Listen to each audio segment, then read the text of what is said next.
My daughter looked at the cake in my hands and laughed.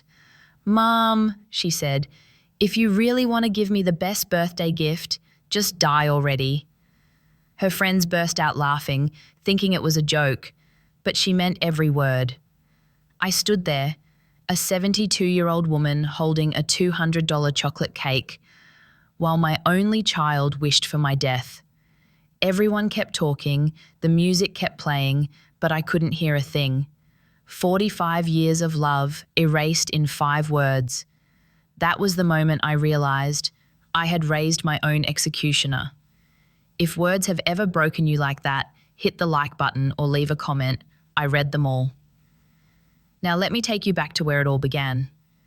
When the door closed behind me, I didn't feel the cold. I didn't feel the weight of the cake box slipping from my hands or the frosting staining my shoes. I just stood there on her porch, staring at the welcome mat that said "Home Sweet Home" and realizing it had never been mine. The laughter inside went on. Someone turned the music louder. I could still hear Rebecca's voice, "Just die already," echoing in my ears like a sentence that couldn't be appealed.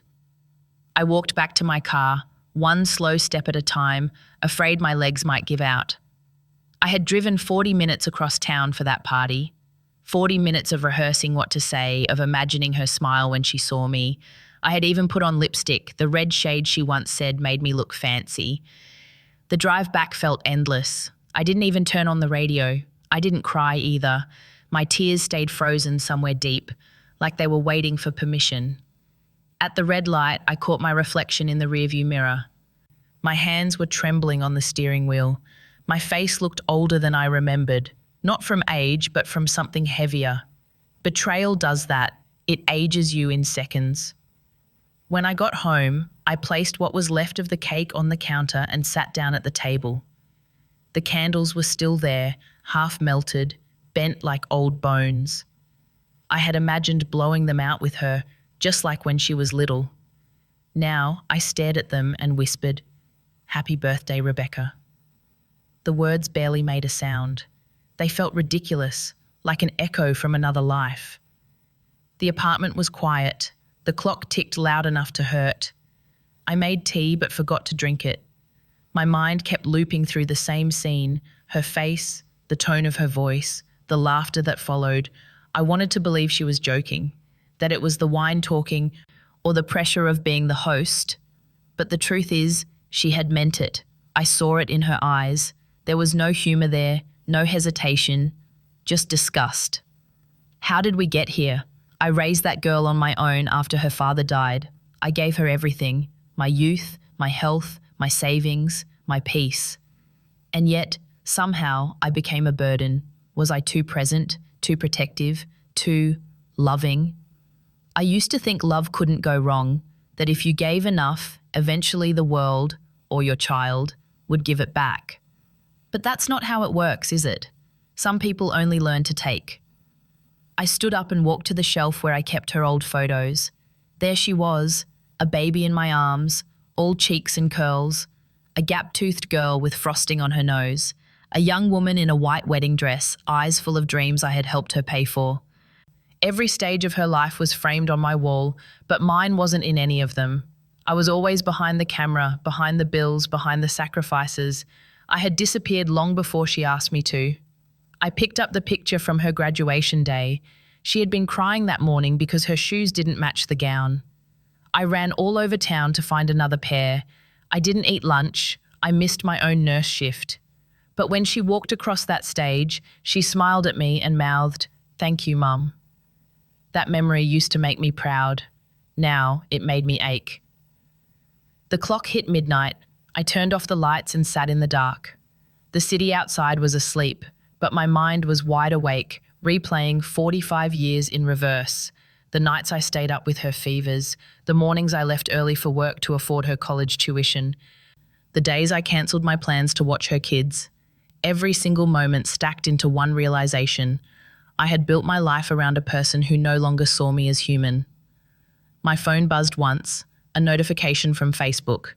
Rebecca Davis posted new photos, birthday dinner with friends. I stared at the picture. She was smiling, holding a glass of champagne. David had his arm around her. The kids were nowhere to be seen. Her caption said, "Best birthday ever." I laughed, a dry, broken sound I didn't recognize as my own. Best birthday ever. Of course it was. She had finally gotten what she wanted, a world where I didn't exist. I stood, walked to the sink, and scraped the cake into the trash. The sound of it hitting the metal bin was strangely satisfying. I washed the plate, wiped the counter, and looked around the tiny apartment that had seen me through every version of motherhood, the devoted one, the tired one, the invisible one. Somewhere inside, a thought began to grow, faint but steady. Maybe it was time to stop living like a ghost in her story. Maybe it was time to write my own. I turned off the light and whispered into the dark, "You wanted me gone, Rebecca. Maybe this time, I'll really go." I didn't become a mother the day Rebecca was born. I became a mother the day I realized no one else was coming to save us. Her father, Mark, died when she was 6 months old, a car accident on his night shift. I remember sitting in that hospital hallway, holding a pink blanket that still smelled like baby powder, and promising her tiny face, "You will never go without love, no matter what it costs me." So I went back to work just 2 weeks later. 12-hour shifts at the county hospital, sometimes double. I slept in the break room, ate from vending machines, pumped milk between emergencies. My whole life shrank to 2 things, keeping her fed and keeping the lights on. When Rebecca was 3, she got pneumonia. The bills came faster than her fever broke. Insurance didn't cover most of it, so I sold my mother's wedding ring to buy antibiotics. I still remember the look on the pharmacist's face when I handed him a gold band instead of a credit card. He hesitated, then said quietly, "You must really love your child." I didn't answer. Love wasn't the question. Survival was. Rebecca recovered, and for a while I thought we were okay. She was such a bright little girl, always singing, always asking questions. She'd run to the door when I came home and yell, "Mommy's home!" like I was the best part of her world. Those were the years that kept me alive. But love makes you blind in the sweetest way. I thought giving her everything was the same as loving her well. When she turned 16 and wanted a designer prom dress, the one that cost $800, I worked weekends for months to buy it. I still had blisters from my nurse shoes when she walked out that night glowing in pink satin. She hugged me and whispered, "You're the best mum ever." I cried in the kitchen because I believed her. Then came college. She changed majors 3 times, each one more expensive than the last. I took a second mortgage to pay her tuition. I told everyone at work I was proud that my girl was finding herself. The truth was I was losing myself piece by piece.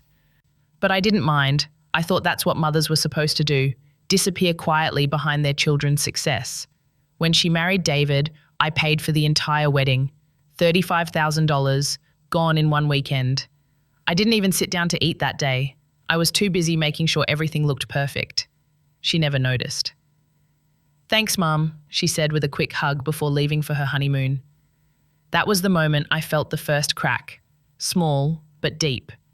Then came the house, her dream home.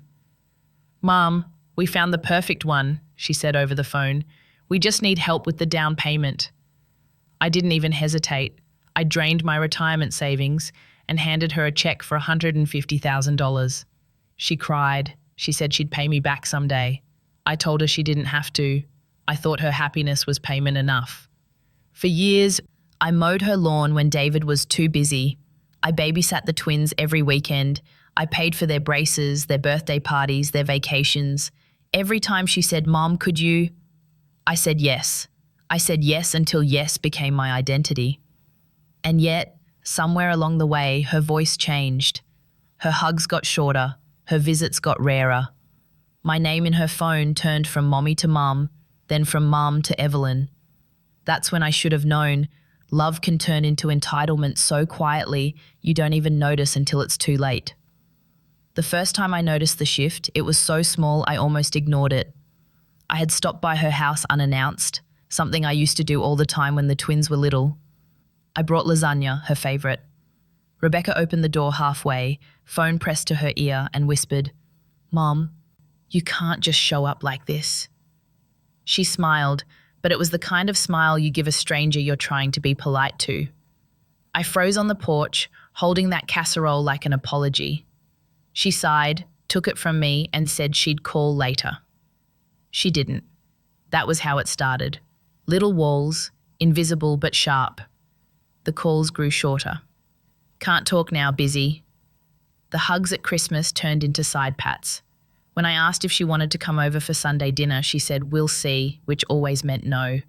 I told myself it was normal. She had a job, kids, responsibilities. Life gets busy. But mothers know. There's a tone that slips in when love starts fading. A quiet impatience, a forced kindness. I could feel it every time she said, "I'm fine, Mum," or "You don't have to worry about us." It sounded like a goodbye disguised as independence. Then came the comments. "Mom, you don't understand how things work now. You always make everything about you. You worry too much."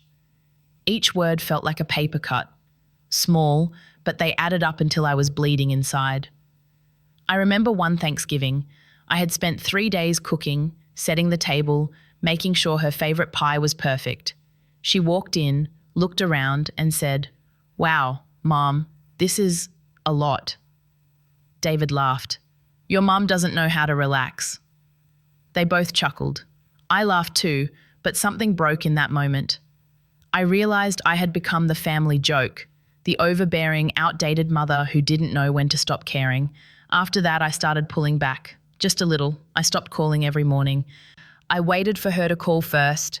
Sometimes she didn't. Sometimes weeks went by. When she finally did, it was because she needed something: a loan for car repairs, a babysitter for a work trip, help with the twins' braces. And every time I told myself, this is how she shows love, through need. But need isn't love, it's dependency wearing a mask. One night, after sending her another check, I sat at my kitchen table and did the math. I wrote down every dollar I'd given her, every bill I'd covered. The total looked like a mortgage, nearly $500,000 over 40 years. $500,000 to earn a child's affection. I laughed bitterly. If love were a business, I'd gone bankrupt long ago. I started noticing things that had been invisible before. How she'd roll her eyes when I gave advice. How David would thank me for helping but never look me in the eye. How the twins called me grandma only when they wanted presents. I began to see that I wasn't part of their family. I was their safety net, their backup plan, their ATM with a heartbeat. One afternoon, Rebecca dropped by, something she hadn't done in months. She said she needed to talk. I felt hope rise stupidly in my chest. Maybe she missed me. Maybe she remembered who I was to her. She sat at the table, scrolled through her phone and said, "Mom, I need you to co-sign a small loan for the house renovations. It's just a formality." A formality. That's what my name had become. A signature. A safety guarantee. I stared at her and asked, "Rebecca, do you even know what my favorite meal is?" She frowned. "What kind of question is that?"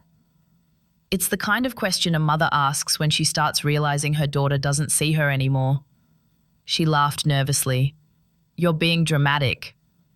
Maybe I was, but I also knew that somewhere between the prom dress and the down payment, I had stopped being a mother and become a convenience. That night, I couldn't sleep. The house felt too quiet, the kind of quiet that hurts. I sat in the dark, thinking about every version of myself I had been for her, the nurse, the cook, the babysitter, the rescuer, and I realized something I had never dared to think before. Maybe she didn't grow up to be cold. Maybe I taught her to be, because every time she asked for more, I gave it. Every time she crossed a line, I erased it. And now there was nothing left to erase. It happened on a Sunday afternoon, one of those lazy days when the sky looked tired and I told myself I wouldn't call her. I was determined to let her have her space. But around 5, my phone rang. Her name flashed on the screen. For a second, my heart lifted. Maybe she missed me. Maybe she just wanted to talk. I answered too quickly. "Mom," she said, voice clipped, businesslike. "Can you transfer me $2,000 by tomorrow? David's between jobs again and we've got bills piling up. I'll pay you back next month." She always said next month. Next month never came. "Rebecca," I said softly. I can't keep doing this. Doing what? She snapped. Saving you every time something goes wrong. There was silence. Then she laughed, a short, cold sound. Wow, you make it sound like I'm a charity case. I swallowed hard. I'm just tired, honey. I'm 72. I need to think about my own future too. She sighed. Mum, please, it's not that deep. You've always helped me. That's just what you do. That's just what you do. 4 words, simple and sharp enough to cut through years of denial. Do you ever wonder what happens when I can't anymore? I asked. When I'm gone? Mum, she groaned. Why do you always have to make everything dramatic? You act like I owe you something. I froze. You act like I owe you something. I had heard that line before, from myself, years ago, when I was angry at my own mother for asking why I never visited. I had said it then, without thinking, the way Rebecca said it now. Only now, standing in my kitchen holding the phone, I could finally hear what it really sounded like, cruelty disguised as self-protection. I never wanted you to owe me, I whispered. I just wanted to matter. She didn't answer. I heard a baby crying in the background, David calling her name. She muttered, I gotta go. We'll talk later. The call ended. The silence afterward was deafening. I sat down at the table, staring at the wall, feeling something unravel inside me. 45 years of motherhood condensed into a single truth. I had built a daughter who believed my love was a service. I don't know how long I sat there. Maybe minutes, maybe hours. I looked around the apartment, the photo frames, the unpaid bills, the fading flowers on the counter, and for the first time, I didn't feel sad. I felt empty. Emptiness can be merciful. It's the space where truth finally has room to speak. I stood up, opened a drawer and pulled out an old box full of receipts and letters.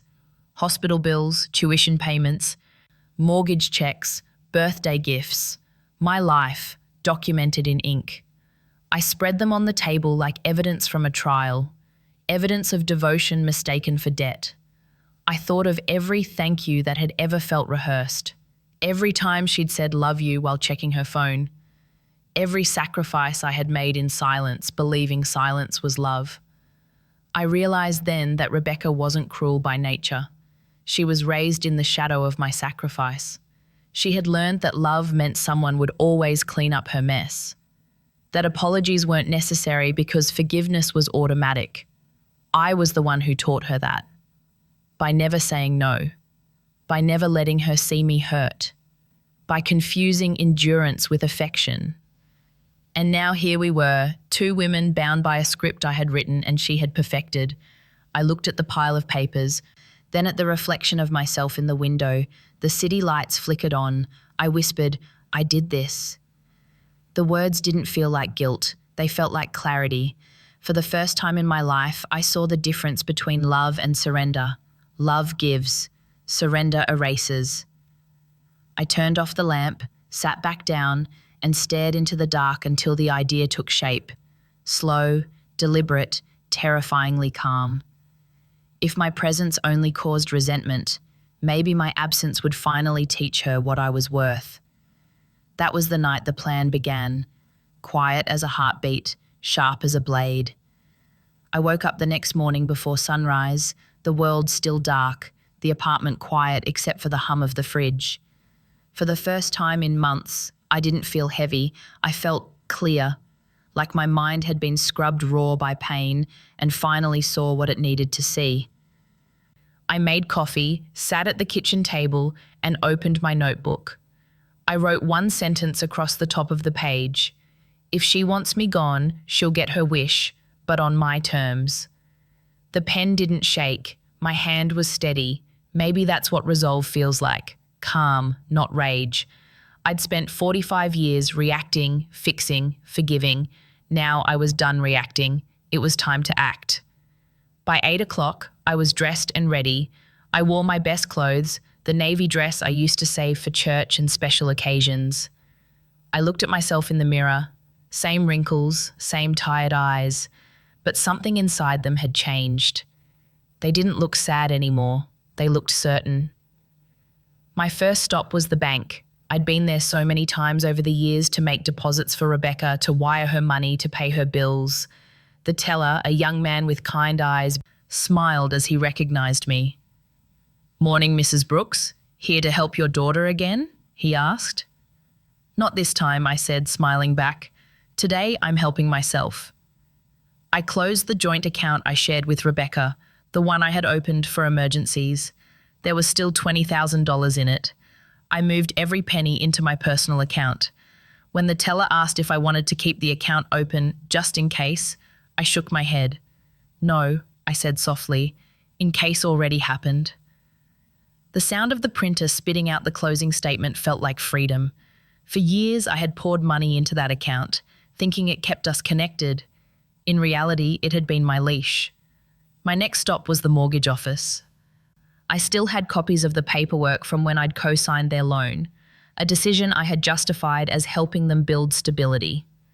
In truth, it was another way of saying, "Please need me." But co-signing also meant something Rebecca hadn't considered. I had rights. The loan officer, Ms. Harper, greeted me with a polite smile. "Mrs. Brooks, how can I help you?" "I'd like to review the mortgage I co-signed for my daughter, Rebecca Davis," I said. She nodded, typing quickly, and pulled up the file. "Yes, here it is. You're listed as a co-signer. You covered 8 payments last year when the primary holder couldn't. That gives you standing if you want to reassess the contract." "Meaning?" "Meaning if they default again, you can reclaim the property or trigger foreclosure procedures under shared liability." I leaned back, almost laughing. That's good to know. For once, I wasn't the desperate mother asking for leniency. I was a woman holding the pen that could rewrite the story. After the meeting, I sat in my car and looked at the papers spread across the passenger seat: account closures, mortgage clauses, my name printed in bold. For decades, that name had been invisible behind everyone else's needs. Seeing it now, legally powerful, felt like meeting myself again. My last stop was the lawyer's office. Mr. Allen, a kind man in his 70s who had handled my husband's estate years ago, he had known me as the devoted nurse with a heart too big for her wallet. When I walked in, he looked surprised. "Evelyn," he said, standing to shake my hand. "It's been years. What brings you here today?" I sat down across from him, folding my hands on the table. "I want to change my will," I said simply. His eyebrows lifted. "Something wrong with your daughter?" "Something right with me," I replied. He smiled faintly. "All right then, tell me what you'd like to do." And I told him, every detail. The new beneficiary would be a foundation for underprivileged children, not Rebecca. A trust fund would be set up for my grandchildren, but they wouldn't touch a cent until they turned 25. My life insurance, my apartment, my savings, everything would be reassigned. Alan listened quietly, nodding, his expression soft but proud. "You're sure about this?" "I've never been sure of anything," I said. By the time I left his office, the sun was setting. I stopped by the pier before heading home. The water was calm, golden. I thought about Rebecca's words, "Just die already," and for the first time, they didn't hurt, because the woman who had begged for her daughter's love had already died. What was left was someone new, someone finally ready to live. When I got home that evening, the air felt different. It wasn't freedom yet, but it was the smell of it, quiet, new, almost sweet.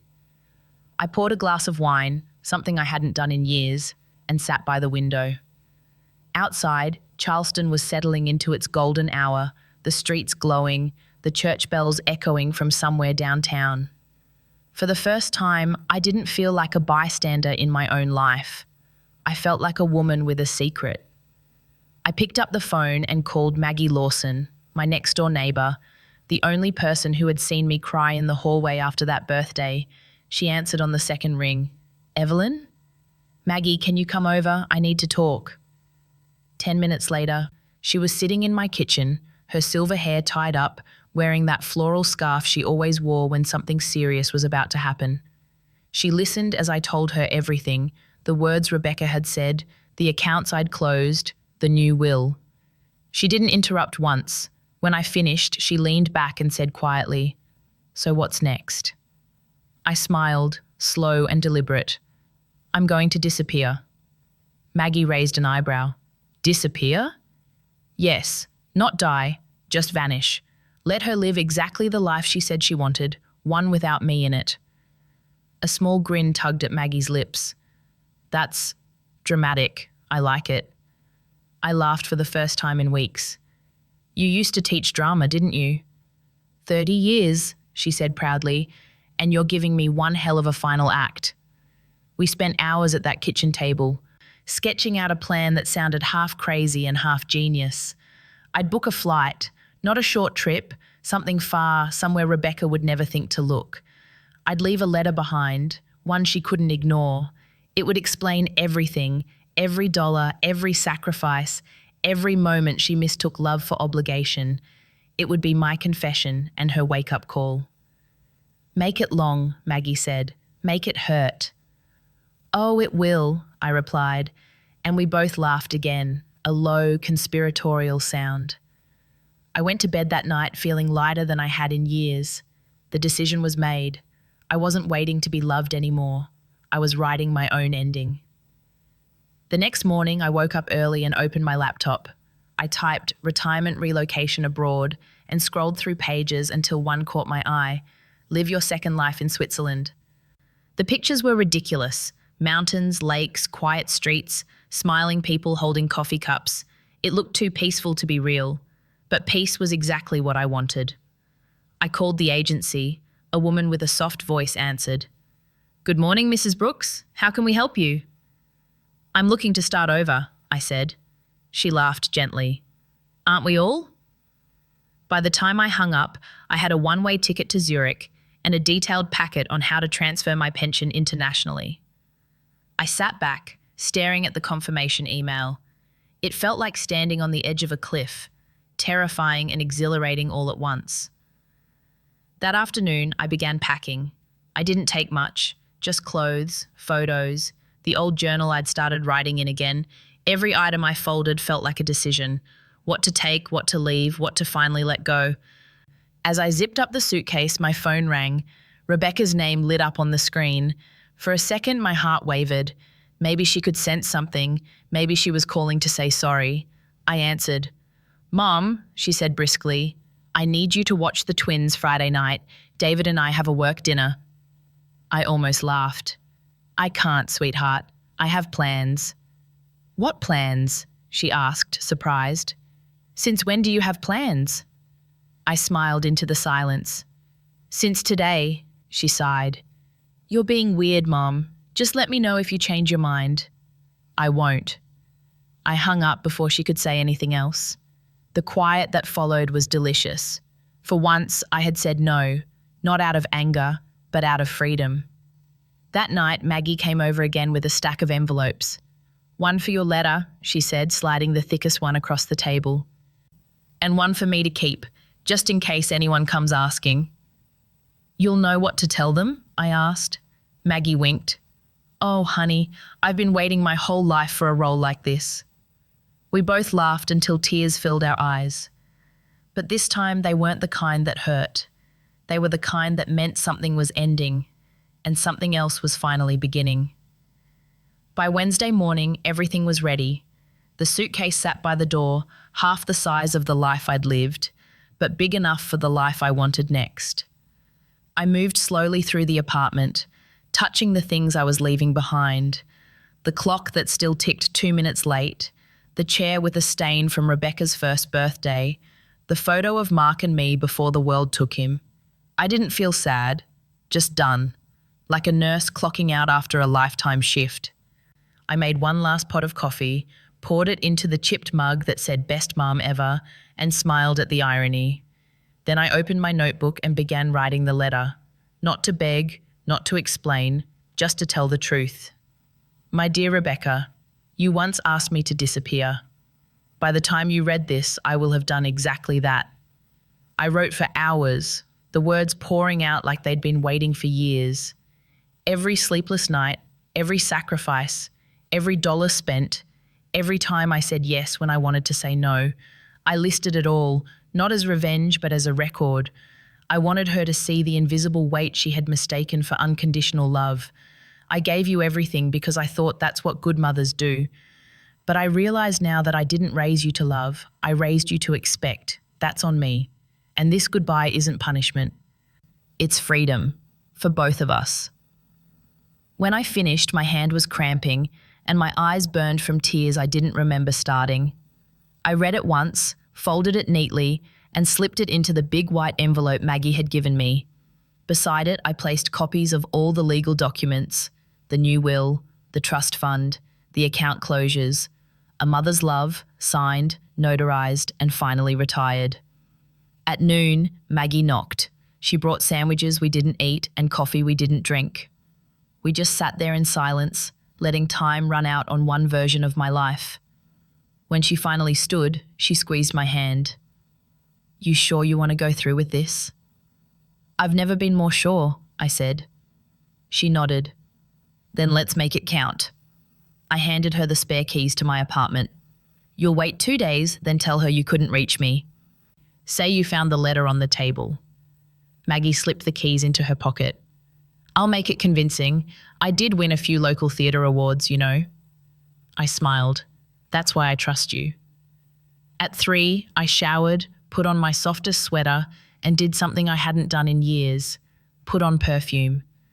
Not the floral one Rebecca always said smelled too old, but the musky scent Mark had loved. It felt like reclaiming a small piece of myself I'd buried decades ago. I looked around the apartment one last time. Everything was in order, clean, still, waiting to be forgotten. On the kitchen table sat the letter, the envelope perfectly scented beside the untouched mug that still read "Best Mum Ever." The phone rang once. Rebecca. I watched it light up and fade out. Then it rang again and again. The sound didn't hurt this time. It sounded like proof that I'd finally stopped being predictable. By 5, the cab was downstairs. Maggie came to help with the bags, her eyes glistening. "Where to?" she asked softly. "The airport," I said. We rode in silence until we reached the corner. She grabbed my hand. "Promise me something," she said. "What?" "Don't look back. Whatever happens, don't look back." I squeezed her hand. "I won't." She nodded, then smiled through her tears. "Then go live, Evelyn. For once, just live." The cab driver loaded my suitcase, and I slid into the back seat. As we pulled away, I watched the city blur through the window. The coffee shop where I used to meet Rebecca, the hospital where I'd spent half my life, the park where I once pushed her stroller. They drifted past like scenes from someone else's story. At a red light, I caught my reflection in the glass, an old woman with tired eyes and a new kind of calm. I didn't recognize her completely, but I liked her. When we reached the airport, I tipped the driver too much. Old habits die hard. Then I stood there for a moment, the cold air biting at my face, the sound of planes echoing in the distance. I thought about Rebecca, probably scrolling through her phone, not realizing yet that this time I wasn't coming back. I took a deep breath, stepped inside, and whispered under my breath, "You wanted me gone, darling.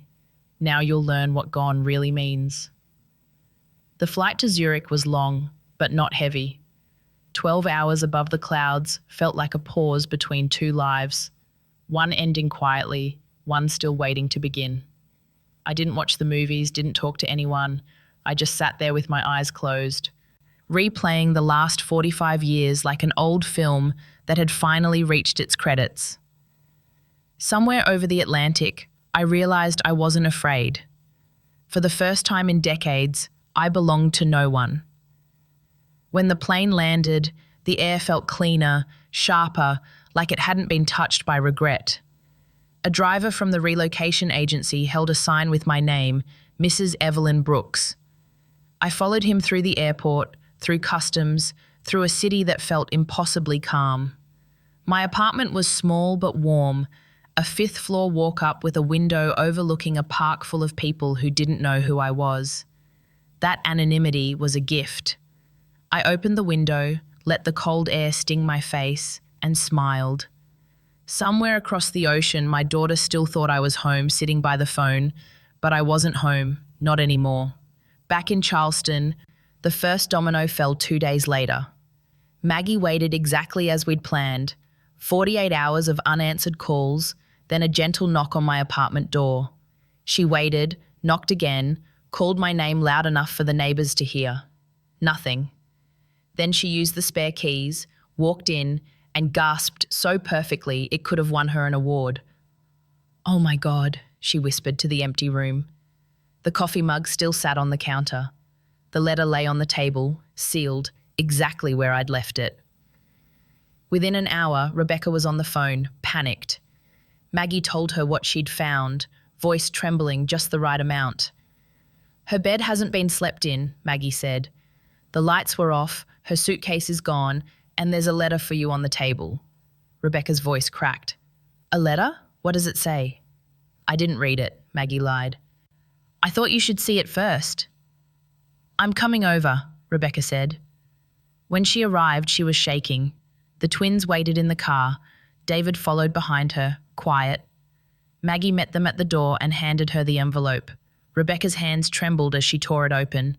The first page was short. "You asked me to disappear." So I did. David said later that she read in silence for nearly 10 minutes, her face changing from confusion to disbelief to something like horror. When she reached the list of sacrifices, every loan, every payment, every moment of my exhaustion turned into numbers on a page. Her tears came fast. "She's not dead," David whispered. "She just left." But Rebecca didn't hear him. She was stuck on one line near the end. "You will never understand what you had until you lose it completely." She threw the letter down, pacing, her breathing sharp. "She can't just leave like this. She wouldn't." Maggie put a hand on her shoulder. "Maybe she finally believed you." Rebecca turned on her. "You think this is my fault?" Maggie didn't flinch. "I think she gave you exactly what you asked for." The argument went nowhere. By the time they left, Rebecca looked hollow. Maggie told me later that she kept saying the same thing over and over in the parking lot. She wouldn't do this to me, not my mum. But I had. That night in Zurich, I poured myself a glass of wine and toasted the silence. It wasn't revenge, not really. It was a reckoning. Every phone call unanswered, every ungrateful sigh, every cruel word. Now she'd sit in that quiet and finally hear them echo back. The next morning, my phone buzzed. 23 missed calls, 10 messages. The first few were frantic. "Mum, where are you? Maggie said you're gone. Please call me." Then came anger. "This isn't funny. You're scaring everyone." Then came fear. "I called the police. They said you might have left town. Did you? Why?" I didn't answer. I made breakfast instead, soft scrambled eggs and toast, and ate by the window while church bells rang outside. The life I'd been begging for, one without demands, without guilt, was finally mine. By the second day, Rebecca's messages grew desperate. "If you don't call, I'll report you missing." Then softer. "Please, Mum. I didn't mean what I said. You know that. Please come home." But she didn't understand. I wasn't coming home because there was no home left to go to. At 2 a.m, I received a single text that stayed on the screen for a long time before I deleted it. "Mum, if you're really gone, I'm sorry." I whispered to the dark, "No, you're not. Not yet." Back in Charleston, Maggie told the neighbours I'd gone on an extended trip, that I'd needed a break. She played her role perfectly, concerned but protective. When the police came, she handed them the letter, said she had no forwarding address. She wanted peace, Maggie said, her eyes steady. She deserved it. And just like that, I was gone. In a city across the ocean, I closed my eyes that night and slept deeply, without guilt, without fear, without the weight of anyone's expectations. Rebecca wanted a world without me. Now she had it. 3 days passed before I answered. By then, the panic had become a pattern, calls every hour, messages stacking up like a confession she couldn't stop writing. At first, I ignored them. I told myself it was better that way, but guilt is stubborn, even when you know you've earned your peace. On the fourth day, as the church bells struck 5, the phone rang again. I let it buzz once, twice, 3 times. Then I picked it up. Hello? Mom? Her voice cracked like glass. Oh my God, it's really you. Where are you? Please, please just tell me where you are. I looked out the window at the lake, the water glinting under the evening light. Somewhere you can't reach me, I said softly. What does that mean? You can't just disappear. Do you have any idea what you've done to us? I know exactly what I've done, I said. I gave you what you asked for. You wanted me gone. Now you get to see what gone really feels like. She inhaled sharply. Mom, that was just a stupid thing I said. I didn't mean it. I was angry. No, Rebecca, I said quietly. You were honest. There was a long silence on the other end. I could hear her breathing, shaky and uneven. Please, she whispered. I can't sleep. I keep thinking about that letter. The way you listed everything, every dollar, every sacrifice. I didn't know it was that much. You didn't want to know, I replied. Love isn't supposed to come with receipts, right? Except somehow it always does when only one person is paying the bill. Mom, stop. Please, I'm sorry, okay? I'm sorry for everything I said. I believe you're sorry for the consequences, I said. Not for the words. Her voice rose, breaking. That's not fair. You left us. The kids are asking where you are. David's a mess. The house, we might lose the house. Don't you care what happens to us? I stared at my reflection in the glass, an old woman with calm eyes and a steady heartbeat. Of course I care. That's the problem. I've cared my whole life, cared so much I forgot who I was. Then come back, she begged. Please, we can fix this. You don't have to do this. Rebecca, I said slowly, what exactly are you trying to fix? The part where you told me to die or the part where I believed you? She didn't answer. I heard a sob, muffled, raw. I didn't mean it, she said again. I was tired. The kids were screaming. David lost his job. I lost it. I understand, I said, and I meant it. But understanding doesn't erase it. Once words are spoken, they live, and yours lived long enough to bury the mother you remember. The silence between us stretched thin. Somewhere outside, a child laughed in the distance, the sound small and bright against the heaviness in my chest. Do you remember, I said softly, when you were little and you used to draw me hearts on post-it notes? You'd stick them all over the fridge. One morning, I came home from a night shift and found one that said, I love you more than pancakes.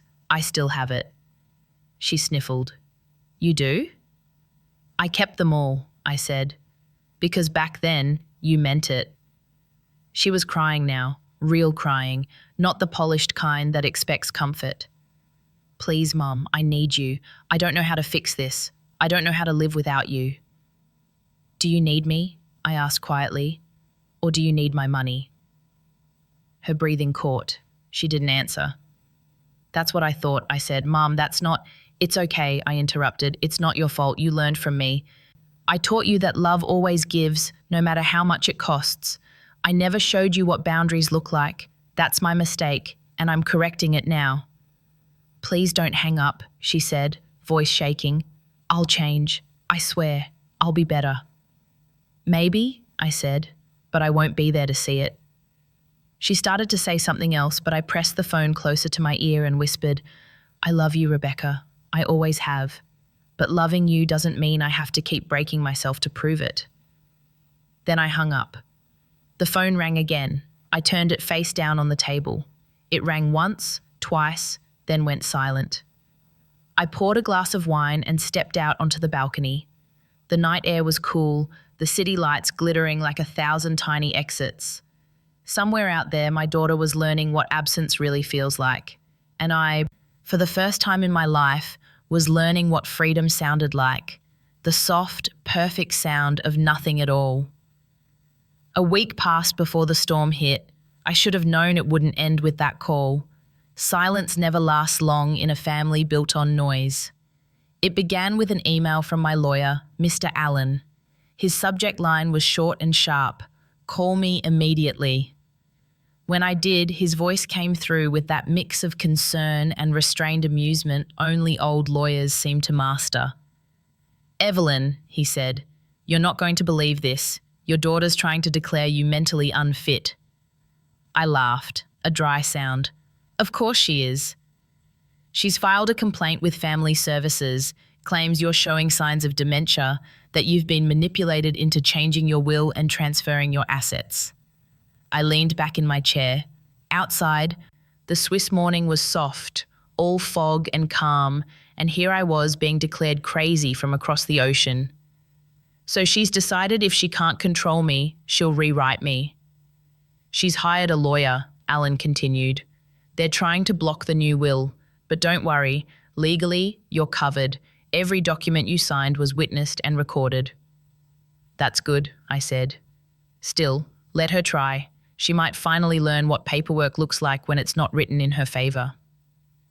After we hung up, I sat for a long time at the kitchen table, staring at my hands. I used to think they were made for holding: bottles, babies, hope. Now they were signing weapons of my own making. That afternoon, I got the call from the American consulate. A polite woman named Mrs. Walsh explained that, due to the complaint, I'd need to undergo a wellness evaluation. "It's just a formality," she assured me. "Standard protocol when a family member expresses concern." I smiled. Concern. That's a nice word for control. 2 days later, I walked into the consulate, perfectly dressed, hair neat, documents in hand. The doctor they assigned was an older man with gentle eyes and an accent that made everything sound like wisdom. He asked me questions about dates, about names, about my choices. I answered calmly, precisely.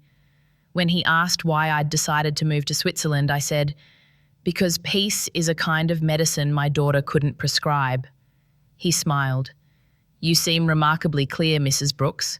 I'd even say healthier than most people your age." I chuckled. "Trauma will do that. It cleans out all the illusions." After 3 hours, he shook my hand and said, "You're perfectly sane, perfectly capable, and exceptionally brave." "Please put all of that in writing," I said. He did.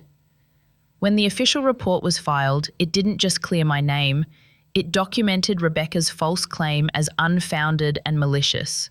The social worker who'd handled her complaint called me personally. "Mrs. Brooks," she said, "I have to tell you, in 20 years of doing this, I've rarely seen a case so obviously manipulative. We're closing it immediately." "Thank you," I said, "and please, make sure the record reflects that she lied." It already does. That night, I opened a bottle of red wine and toasted the quiet again. Not the sad quiet of absence, the proud quiet of justice. For decades, I had given her everything she asked for. And the first time I gave her a boundary, she tried to destroy it. But boundaries don't break when they're built from survival. 3 days later, Alan called again. "Congratulations, Evelyn. Case dismissed. And there's more. Her attempt to freeze your assets backfired. The courts flagged her claim as fraudulent. She'll be facing a fine if she keeps pushing." I didn't smile. I just nodded to myself. Good. Maybe consequences will teach her what love never could. That night, I sat by the window with my journal open, writing down every step of what had happened. The lies, the letters, the phone calls, the silence that followed. I wanted it all recorded, not for vengeance, but for memory. Because one day, when the guilt tried to crawl back, I'd need to remember the truth. I hadn't abandoned her. I had escaped her. Outside, the lake shimmered under the moonlight. Somewhere back in Charleston, Rebecca was learning that losing me didn't just mean losing my presence. It meant losing her safety net, her leverage, her last excuse. For the first time in my life, I slept like someone who didn't owe anyone anything. 2 days after the case was closed, I woke up before dawn, heart strangely light. For months, I had been living like a fugitive from my own life. Now, with that one letter from the consulate, I was free again, officially sane, legally untouchable, and finally invisible to the people who once defined me. I made coffee and sat by the window, watching the fog lift over the lake. The quiet no longer felt empty, it felt earned. That morning, something in me shifted. I had spent years being silent, silenced by love, by duty, by the endless noise of other people's needs. But silence, I realized, only protects those who hurt you. Maybe it was time to use my voice for once, not to beg, not to defend, but to tell the truth. So I began to write. I opened my laptop and started a document titled, "When a Mother's Love Becomes Self-Destruction." The words came like breath after drowning. I wrote about the nights in the hospital, about the sacrifices that blurred into self-erasure, about the day my daughter told me the best gift I could give her was death. I didn't soften anything. I didn't make excuses. I just told it straight. The story of how a woman can lose herself while trying to be everything for everyone. 4 hours later, I hit send and mailed it to a small online publication for women over 50, the kind that posts essays about grief, aging, and survival. I didn't expect a reply. I just wanted the story to exist somewhere outside my head. But 2 days later, I got an email from the editor. "Evelyn, your story is breathtaking. It's raw, painful, and universal. Would you let us share it on our website and YouTube channel?" I stared at the screen for a long time before typing back one word: yes. The interview was simple. They called me over video, asked me to talk about motherhood, about forgiveness, about what happens when love turns into obligation. I didn't cry. I didn't rage. I just spoke. Calm, clear, steady. When they asked if I regretted leaving, I said, "Regret is just guilt wearing perfume. I left because I had to, not to hurt her, but to finally stop hurting myself." The video went online a week later. I didn't think much of it, but by the next morning there were thousands of comments. Then tens of thousands.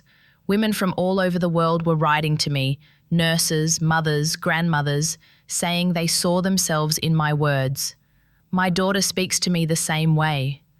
I've been financing my son's life for 30 years. I thought I was alone." Reading them felt like breathing new air. For the first time, my pain wasn't shame. It was proof that I hadn't been crazy, that what I'd lived through had a name, emotional abuse dressed as family loyalty. News outlets picked up the story. People called me the mother who chose herself. I didn't like the title, but I understood why they used it. It wasn't about rebellion, it was about survival. A week later, my inbox filled again, messages from daughters this time. One read, "I saw your interview with my mum. We watched it together in silence. Then she cried and hugged me. I never realized what she carried. Thank you." That one undid me. I sat there with tears rolling down my face, not because I was sad, but because I finally knew my story had done something good. My suffering had been repurposed into something that helped someone else stop theirs. Later that evening, I walked by the lake, the air cold and clean. I watched the sunset turn the water pink and gold, and I thought about all the women who had written to me, about the ones who couldn't leave and the ones who finally did. I whispered to the sky, "We made it out." When I got back to my apartment, I lit a candle, not for grief, but for gratitude, for survival, for peace, for the part of me that had died and the part that had finally been reborn. Somewhere I imagined Rebecca scrolling through her phone, seeing my face on the screen, realizing that I had lived, truly lived, without her permission. Maybe she was angry, maybe she was ashamed, maybe she understood. It didn't matter, because I no longer needed her to. For the first time in my 72 years, I belonged entirely to myself. It's strange the things you notice once the noise is gone. The mornings feel longer now, the air tastes cleaner, even silence has a shape, not the heavy kind that presses on your chest, but the soft kind that makes you feel safe inside your own thoughts. Sometimes I still wake up expecting the phone to ring, expecting to hear Rebecca's voice asking for something, and when it doesn't, I smile. Freedom has a quiet rhythm to it, and I'm finally learning the tune. I walk every morning around the lake. The water changes color with the sky, silver at dawn, gold by noon, deep blue at sunset. I used to think peace was something you earned after forgiveness. But I've learned that peace doesn't need an apology to exist. It only needs distance.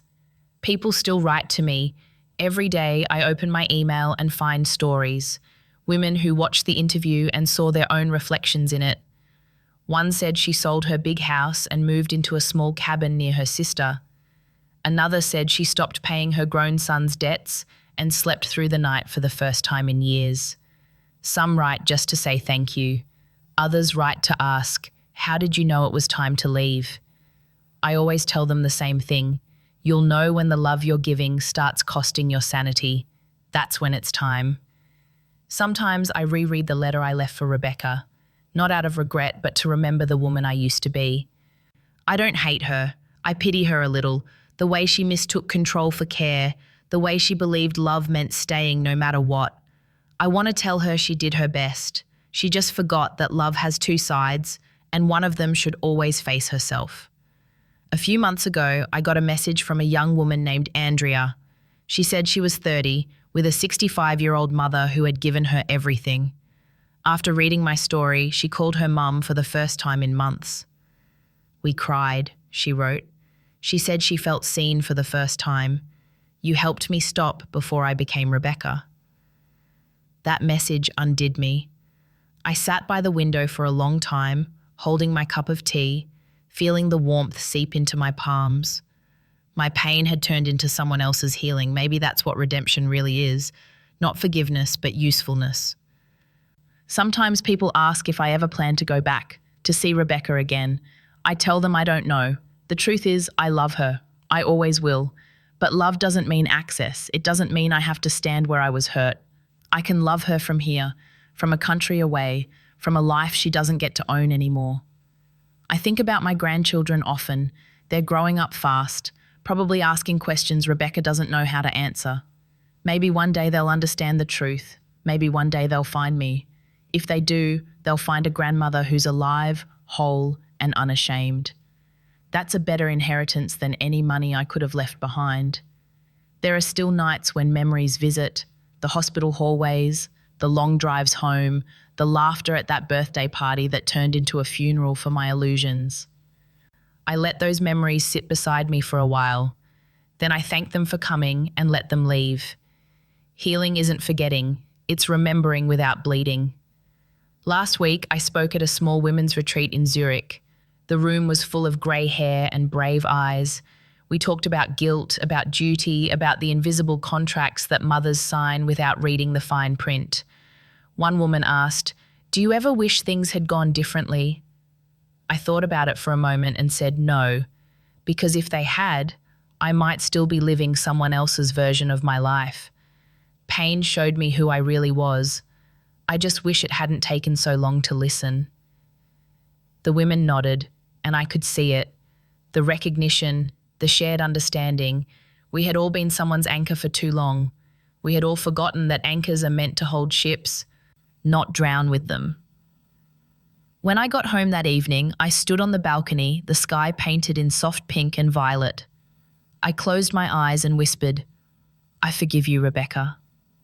And I meant it, not because she deserved it, but because I did. Forgiveness wasn't a gift to her. It was a door I opened for myself. I still keep one of her childhood drawings on my nightstand. It's a crayon heart with the words, "Me and Mommy Forever," written in crooked letters. The paper's yellowed now, the edges curled, but every time I look at it, I feel peace. Not the naive kind I once chased, but the kind that grows after the storm. Calm, humble, and strong. Love didn't die in me, it just stopped bowing. Maybe that's the truest thing I've learned. Love isn't measured by how much you endure. It's measured by how much of yourself you're willing to keep. And sometimes, disappearing isn't running away. It's finding the only place left where you can finally be whole. It's been 3 years since that birthday, 3 years since the day my daughter wished me gone, and in a way gave me back to myself. I'm 75 now. My hair's turned silver, my steps are slower, but my heart feels lighter than it ever did at 40. I spend my mornings on the balcony, looking at the Alps rising in the distance. The air here is sharp and honest. It doesn't lie to you the way people sometimes do. Last week, a letter arrived in my mailbox. The handwriting was clumsy but familiar, the uneven scrawl of 10-year-olds who had once called me grandma. I opened it carefully. Inside were 2 drawings, one of me standing by the mountains with a cup of tea, another of a big red heart that said, "We love you, Grandma. You're our hero." The note was simple. Dad told us the truth. Mum said she was sorry. We hope we can see you one day. I sat there, holding that letter against my chest, and for a long time I couldn't speak. The tears came, but they weren't bitter. They were soft, like rain washing over old stone. Maybe that's what healing really is, when love finally returns, not to take, but to give. I looked out at the sky and whispered, "Maybe one day, my loves, maybe one day." Then I smiled, because even if that day never came, they would still know the most important thing, that their grandmother lived, not broken, not defeated, but whole. I am Evelyn Brooks, where true stories are told with honesty, so that everyone can find their own strength. If this story touched you, please support us by leaving a comment below, subscribing to the channel and sharing it with your friends. Thank you for listening all the way through. May God bless you and your family.